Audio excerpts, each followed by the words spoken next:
Greetings, Brother Spencer again. Still on the same topic. Still on race and color.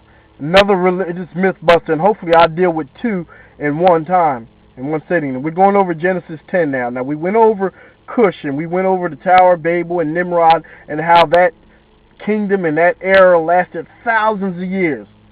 So all of us that want to believe in the curse of Ham, that dismisses that myth that people would be. See, the curse was that they would be servants of servants. And yes, the Canaanites were, but those people are destroyed now. That was over. That prophecy was fulfilled already. And the sons of Ham went on to be world rulers for thousands of years. Let's get into Genesis 10. And let's go over some of the genealogies. And for those who want to call me Uncle Tom or sellout, I don't know. I forgot what color I am. No, I know what pigment. I don't know what my skin looks like. I know I have a brown skin. Everybody has melanin in their body. I don't care what color you are. There's no actual white person as white as a piece of paper, and there's no actual black person, which is the absence of light. Or else you'll see a person walking around and look like he's nothing but a shadow if he was absolutely black. I know some people are dark, but they're not that dark. And I know some people are white, but they're not that white. Now, there are extreme cases of albinism, but even that person has a little bit of melanin in it. But that's another scientific study. But this whole racism thing is based on ignorance, and is based on lies. That's not taught. It's being taught, and it's being taught improperly. So once you get the ignorance out of you, you'll start to learn that God is no respecter of persons. God loves all humans. Now, He doesn't like your deeds, but He loves you. He so loved the world, even while you were yet sinners, that He gave His everlasting Son for you. Let's get into Genesis 10 real quick. Let's go over some of the genealogies. Now, the generations of the sons of Noah, Shem, Ham, and Japheth, and unto them sons were born after the flood. So this is a period after the flood. All civilization was populated by these three people, Shem, Ham, and Japheth. Noah had no more sons. This is all we have of Noah and his sons. So out of these three sons, everybody came. So if you want to chase your genealogy back, or your family tree back, to find out where you came from, you have to trace it back to one of these three individuals. Now, some people try to do it, but that's a very difficult task. And some people, like the so-called Jews, like to think that that's where they come from. But let's get into this, and we'll take care of that real quick. Verse 2, the sons of Japheth, Gomer, remember that name, Gomer, Magog, and Madai, and Javan, and Tubal, and Mishal, and Tyros. And the sons of Gomer, remember that name, Gomer, Ashkenaz. Now, if you think of that Ashkenaz, or that kind of language, if somebody had that last name, where would you think they would come from? Probably your guess would be somewhere in Europe.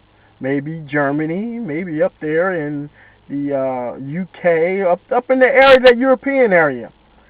Well, the way you trace the person back, any kind of genealogy back, or people back, is by his tongue.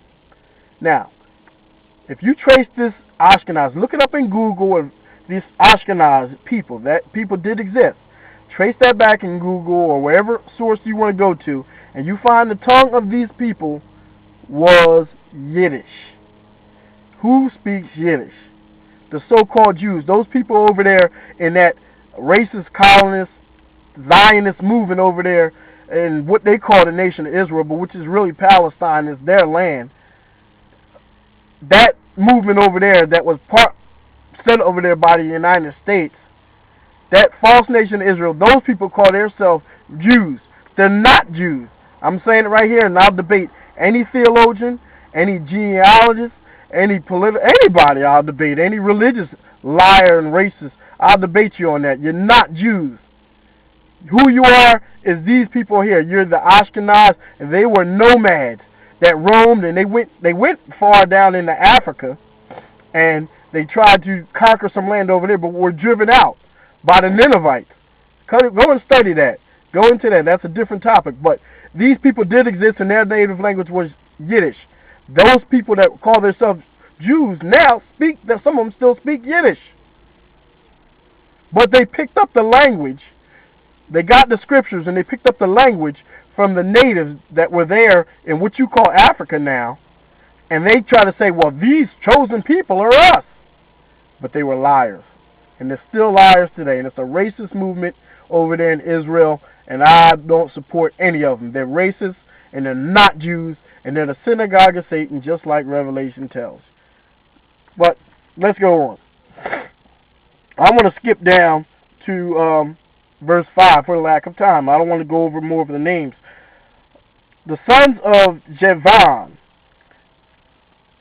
Verse 5. By these were the isles of the Gentiles,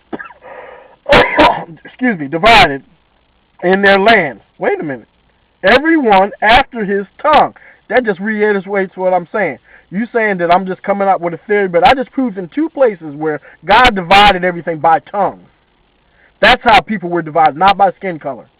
Now, I want to get on this word Gentile because I'm going to hit another group right here, the black Hebrew Israelites, who say that the Gentiles are white people.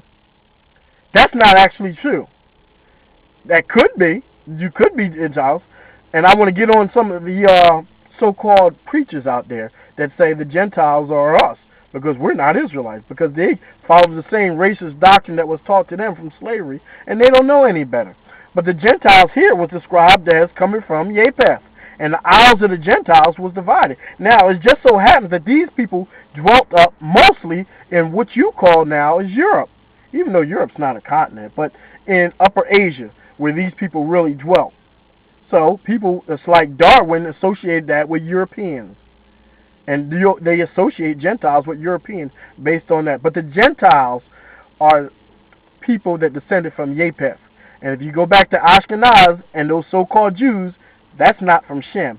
Shem is where the seed of the Israelites was going to come from, where Eber and the Eber or Hebrews came from, Shem. Now, these black Hebrew Israelites who want to say that Edom are white people, that's a lie too. Just because Esau, when he was born, came out red and hairy, they say that's the white man. Well, look, you want to go by red. There's so-called black people called red. You hear that all the time. Red Fox. That's where he got his name. Malcolm X's name was Detroit Red. So that doesn't mean anything. The so-called natives were called red men at one time. That doesn't mean anything. And so people, slave master in the South, when his son beat down on his neck and his neck became beat red like a woodpecker, he was called Red. The pecker. That's where that name came from.